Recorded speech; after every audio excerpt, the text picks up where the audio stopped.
सर्वांना नमस्कार.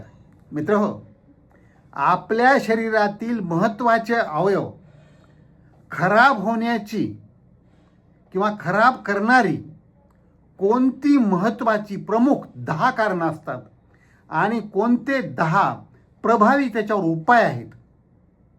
म्हणजे काय होईल की जे जे अवयव खराब व्हायला लागले असतील तर ते लगेचच ओळखून त्याची लक्षणं लगेचच लक्षात घेऊन त्याप्रमाणे जर काळजी केली तर हे उपाय वापरून आपणाला ते अवयव दुरुस्त करता येतील, पूर्ववत नॉर्मल याला आणता येतील.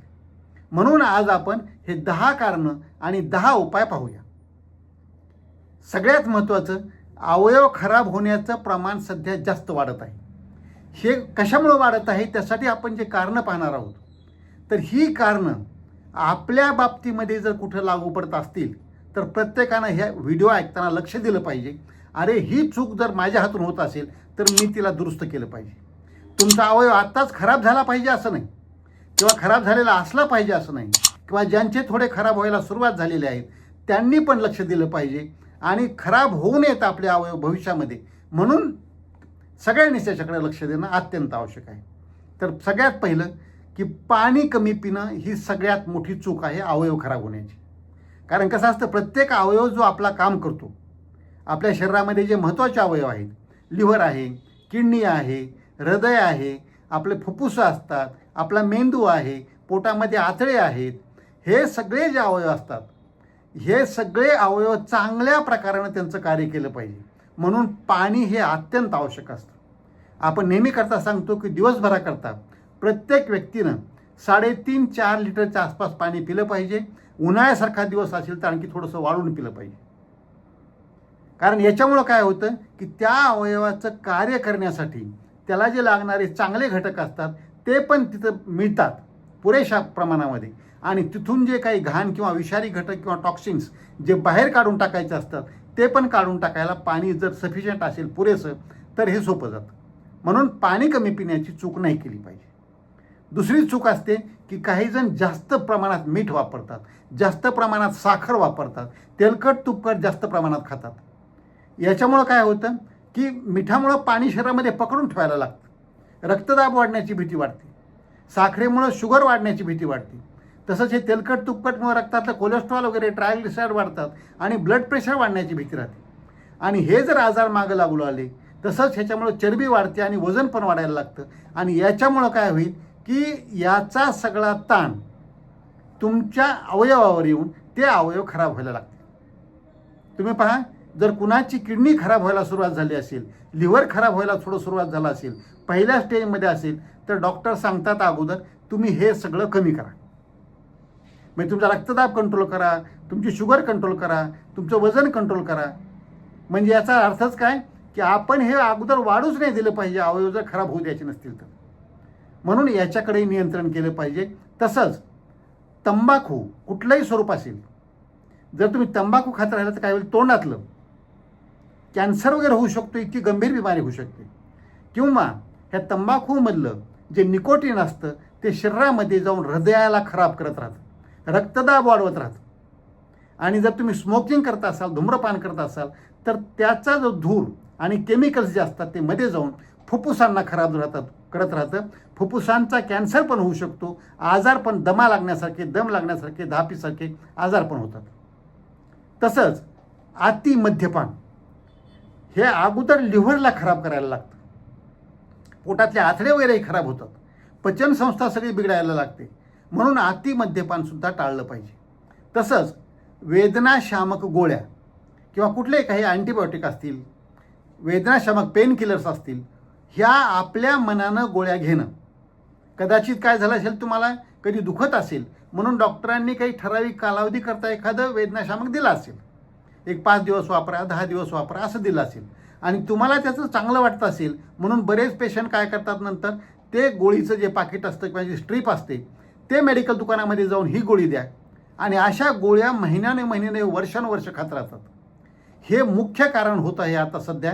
किंवा आपल्या मनानं डोकं दुखलं मेडिकलमध्ये जाऊन गोळी घेऊन ये, कंबर दुखली मेडिकलमध्ये जाऊन गोळी घेऊन ये, किंवा मानपाट ताटली हातापायाला गोळी आले, काहीही झालं की पटकन जा आणि मेडिकलमधून गोळी घेऊन ये, पित्त थोडं होऊ लागले गोळी. आपल्या स्वतःच्या मनानं हे जे औषधं घेण्याचं प्रमाण वाढलेलं आहे त्याच्यामुळं पण अवयव खराब होण्याचं प्रमाण जास्त वाढलेलं आहे. तर हे नाही केलं पाहिजे. तसंच बैठी जीवनशैली आता सध्या वाढत आहे. हे इन्फॉर्मेशन टेक्नॉलॉजीचं युग आहे. कॉम्प्युटरच्या समोर लॅपटॉपच्या समोर बसून किंवा टी व्हीच्या समोर असेल किंवा मोबाईल पाहण्यासाठीचा असेल, याच्यामध्ये हे बसण्याचं जे प्रमाण वाढलेलं आहे म्हणजे काय होत आहे, व्यायामाचा अभाव होत आहे. मग अशा व्यक्तींचं आणखी वजन वाढत आहे आणि शरीरातील विषारी घटक जास्त वाढतात, चांगले घटक आहेत ते कमी कमी होत आहेत. त्यामुळं पण अवयव खराब होत आहेत. तसंच अयोग्य आहार याला जोडून हे अयोग्य दिनचर्या जी चाललेली आहे, जीवनशैली चाललेली आहे, लाईफस्टाईल जे अयोग्य होत आहे त्याच्यामध्ये हे आहार पण म्हणजे जंक फूड्स, म्हणजे ज्याला आपण पाकिट बंद डबा बंद म्हणतो, तळलेले फ्राय करून ठेवलेले साठवलेले असे जे पदार्थ असतात ज्याला भरपूर मीठ साखर तेल हे सगळं लावलेलं असतं, नको ते घटक, आणि ते प्रमाण खाण्याचं वाढत आहे. बेकरीचे प्रॉडक्ट्स खाण्याचं प्रमाण वाढत आहे. त्याच्यामुळं पण अवयव खराब होत आहेत. तसंच आत्ताच्या धावपळीच्या युगामध्ये डोकं शांतच नाही, त्या माणसाला सतत तणाव, सतत धडपडीमध्ये धावपळीमध्ये शांत श्वास घेणार नाही, शांत थोडासा दम आरामच नाही कसला, म्हणून झोप पण पुरेशी होत नाही, झोप कमी घेतात आणि घेतली तरी ती चांगल्या प्रकारची गाढ आणि चांगली झोप त्यांना मिळत नाही. असं होऊ लागलं तरी पण अवयव खराब होतात. आणि ताण जर व्यवस्थित हँडल करता आला नाही, हाताळता आला नाही, तर त्याचे पण दुष्परिणाम हार्मोन्स आपल्या बॉडीमधले असंतुलन होण्यामध्ये होतं आणि हार्मोन्स असंतुलन झाले तर पुन्हा त्याचे परिणाम सगळे शरीरावर वाईट व्हायला लागतात. आणि शरीरावर वाईट परिणाम होऊ लागले की कुठला अवयव कधी पकडला जाईल आणि तो खराब व्हायला नंतर सुरुवात होतो.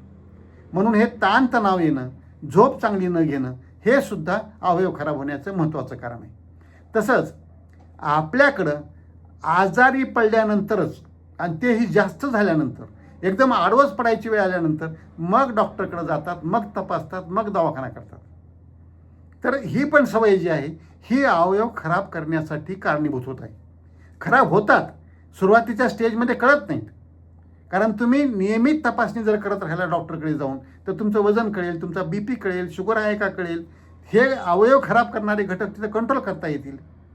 आपणाला आपल्या रक्तामधले जे काही चांगले घटक आहेत परंतु कमी झालेले आहेत ते समजतील, किंवा वाईट घटक आहेत जे कमी पाहिजे असतात पण ते वाढलेले आहेत ते कमी करायला मदत मिळेल. म्हणून नियमितपणानं हे चेकअप जे केलं पाहिजे, तुम्ही वयाप्रमाणे 6 महिन्याला करा, वर्षाला करा, 2 वर्षाला करा, पण हे नियमित चेकअप करणं सुद्धा अवयव खराब न होऊ देण्याकरताचा एक चांगला मार्ग आहे. आणि हे होत नसेल तर हे अवयव खराब होण्याचं एक महत्त्वाचं कारण होऊ शकतं. आता हे 10 आपण प्रमुख त्याची कारणं पाहिली. आता याच्यावरचे 10 प्रभावी उपाय जे आहेत, आता आपण इकडे कारणं पाहिलेली आहेत. आता प्रभावी उपायामध्ये काय, की अगोदर पहिल्यांदा की आपण पाणी पुरेसं पिलं पाहिजे, दिवसभर थोडं थोडं थोडं पाणी पीत आणि हे पाणी अतिशय थंड नाही पिलं पाहिजे आणि एकाच वेळेला खूप जास्त पण पाणी नाही पिलं पाहिजे, नाहीतर कोठा पूर्ण करायचा आहे म्हणून एकाच वेळेला 3-3, 4-4 ग्लास. फक्त आपण काय सांगतो की सकाळी उठल्यानंतर झोपेतून त्यावेळेला 2-2.5 ग्लास 3 ग्लास पाणी एकदाच प्या, दिवसभर नंतर अर्धा-1 ग्लासपेक्षा एकदा जास्त पाणी पिऊ नका. तर हे पाळलं पाहिजे. तसंच आहार हा नैसर्गिक घेतला पाहिजे. म्हणजे आपण काय म्हणतो की निसर्गातून आलेले फ्रेश पालेभाज्या, फळभाज्या, फळं यांचा समावेश, सलाड जे असतात त्याचा समावेश, स्प्राउट्स म्हणजे मोड आलेले असतात त्यांचा समावेश, दही ताकसारखे प्रोबायोटिक जे प्रीबायोटिक असतात त्यांचा समावेश, हे सगळा समावेश आपल्या आहारामध्ये करणं हे त्याच्यावरचा चांगला मार्ग आहे. म्हणजे याच्यामुळं काय होईल, तुमच्या बॉडीमध्ये अँटीऑक्सिडंट चांगल्या प्रकारे वाढतील, रोगप्रतिकारशक्ती तुमची चांगली वाढेल आणि अवयव खराब होणार नाहीत. किंवा जर खराब व्हायला सुरू झालेले असतील तर अशा आहारामुळं, अशा जीवनशैलीमुळं ते दुरुस्त व्हायला सुरू होतील. तसंच मीठ आणि साखर हे कमी केलं पाहिजे, याला आपण व्हाईट पॉयझन म्हणतो बघा. मीठ, साखर किंवा आळून बसणारे जे तेल असतात किंवा पांढरा मैदा वगैरे जे असतो, या सगळ्या पदार्थांना आपण व्हाईट पॉयझन म्हणतात. तर हे कमीत कमी घेतलं पाहिजे. तसंच व्यसनापासून दूर राहिलं पाहिजे. ते तंबाखू असेल, सिगारेट असेल, दारू पिणं असेल, याच्यापासून दूर राहणं, तर तुमचे अवयव खराब व्हायला काहीच कारण होणार नाही. म्हणजे तुमचे अवयव जर चांगले ठेवायचे असतील तर हे पासून दूर राहिलं पाहिजे. तसंच स्वतःच्या मनानं औषधं घेणं एकदम बंद केलं पाहिजे. आपल्या डॉक्टरांचा सल्ला, त्यांनी जी औषधं दिली आहेत आणि विशेष म्हणजे जेवढ्या कालावधीकरता दिली आहेत तेवढ्याच कालावधीकरता ती घेणं अतिशय महत्त्वाचं आहे. तसंच दररोज नियमितपणानं थोडासा व्यायाम करणं. व्यायाम हा 40 मिनिटं ते 60 मिनिटापर्यंत तुम्ही चालणं असेल, धावणं असेल, पोहणं असेल, कुठलेही व्यायाम, एरोबिक्स असतील किंवा योगासनं असतील, तुम्हाला धाप लागली पाहिजे आणि घाम आला पाहिजे अशा प्रकारचे व्यायाम तुम्ही त्या वेळापर्यंत केले पाहिजेत. हे सगळ्यांनी, तुम्हाला काय आम्हाला काय, सगळ्यांनीच हे पाळलं पाहिजे. तसंच पुरेशी झोप, 6 ते 8 तास तुम्हाला चांगली गाढ झोप येईल याच्याकरता जी काळजी घ्यायची आहे. शांत मन ठेवणं, संध्याकाळी आता दिवसाचा वेळ संपला हे लक्षात आणणं, ज्या खोलीत झोपायचं आहे तिथं अंधार चांगला असणं, जेवणानंतर संध्याकाळच्या मोबाईल किंवा लॅपटॉप किंवा कॉम्प्युटर काय असतं हे न पाहणं, म्हणजे स्क्रीन टाईमपासून दूर जाणं आणि शांत थोडंसं थंड वातावरण त्या रूममधलं थोडंसं राहील याची काळजी घेणं. म्हणजे चांगली झोप येते. वेळेवर झोपणं, वेळेवर उठणं केलं याच्यामुळं पण चांगली झोप मिळू शकते. तसंच घरगुती जे काही औषधं असतात जे आपण डिटॉक्स ड्रिंक म्हणून वापरू शकतो त्यांचा वापर चांगल्या प्रकारे करणं. म्हणजे हे काय करतात, या अवयवामध्ये थोडी खराबी सुरू झाली असेल तर तिथून ते विषारी घटक, ते टॉक्सिन्स बाहेर काढायला मदत करतात. त्याच्यामध्ये काय आहे, लिंबू पाणी म्हणतो आपण, हे सगळ्यात चांगलं आहे. ग्रीन टी असतं ते चांगलं आहे, किंवा काळा चहा ज्याला डिकॉशन म्हणतात किंवा काळी कॉफी म्हणतो हे पण त्याच्यामध्ये चालतं, किंवा दालचिनीचं पाणी असेल किंवा एखादी लसणाची पाकळी असेल, हे अशा प्रकारचं, किंवा पुदिन्याचं पाणी किंवा कशाचं असं जे आपण सांगतो, किंवा कच्ची मेथी दाण्याचं पाणी असतं, हे सगळं आपल्याकडं स्वयंपाकघरामध्ये उपलब्ध असणारी ही औषधं आहेत आणि ही वापरली पाहिजेत. म्हणजे हे डिटॉक्स बॉडी करण्याकरता, बॉडीतून विषारी घटक बाहेर काढण्याकरता मदत करतात. तसंच तुमचा जो ताण येणार आहे, येणारच नाही ताण असं नाही, घटना घडणार तशा, परंतु तो ताण त्या वेळेपुरता पटकन हाताळायला शिकलं पाहिजे. आपण त्यातून पटकन बाहेर यायला जमलं पाहिजे. ऑफिसचा ताण ऑफिसमध्येच ठेवून घरी यायचं शिकलं पाहिजे आणि घरचे काय प्रॉब्लेम असतील इथं सोडवले पाहिजे, ते ऑफिसला नाही घेऊन गेलं पाहिजे.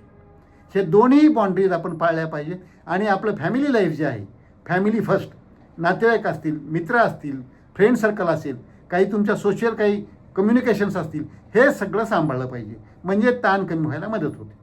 तसंच वजन नियंत्रण केलं पाहिजे आणि नियमित चेकअप केलं पाहिजे. नियमित चेकअप केलं तर अर्ली डिटेक्शन, लवकर निदान होईल. कुठला अवयव खराब होतो आहे का ते लवकर समजेल आणि त्याच स्टेजला तिथंच त्या अवयवाला रिव्हर्समध्ये आणता येईल. जर पहिली स्टेज असेल, दुसरी स्टेज असेल तर लिव्हरलासुद्धा परत आणता येतं, किडनीलासुद्धा परत आणता येतं, कंट्रोल करता येतं, नियंत्रण करता येतं. म्हणून आपण काय केलं पाहिजे की नियमित तपासणी, तुम्हाला तुमच्या वयाप्रमाणे, तब्येतीप्रमाणे, आपण सांगितलं 3 महिन्याला असेल, 6 महिन्याला असेल, वर्षाला असेल, 2 वर्षाला का असेल, पण ही तपासणी करून घेतली पाहिजे. आणि त्याच्यामध्ये, त्या तपासणीत काय जर दोष आढळले तर ते दोष क्लिअर होईपर्यंत त्याचा पाठपुरावा केला पाहिजे, तर त्या तपासणीला पण अर्थ आहे. तर हे सगळे नियम आपण पाळूया. जे आपण अवयव खराब करणारी जी कारणं पाहिली ती टाळूया आणि प्रभावी जे उपाय आहेत ते अंमलात आणूया आणि आपले सगळे अवयव चांगल्या प्रकारे सांभाळून निरोगी राहून दीर्घायू होऊया. आजचा व्हिडिओ आवडला असेल इतरांना पाठवा, लाईक करा, कॉमेंट करा आणि आजपर्यंत जर डॉक्टर राम जावळे हे चॅनल सबस्क्राईब करायचं राहिलं असेल तर प्लीज सबस्क्राईब करायला विसरू नका. कारण आपलं आरोग्य आणि सत्यमेव जयते, सर्व नात्यांवर श्रेष्ठ मला हेच नाते. जय जवान, जय किसान, जय भारत, जय इन्सान. निरोगी राहून दीर्घायू होऊन आकाशात भरारी घेऊया. चला दोस्त हो, रोगराईला हाकलून दे.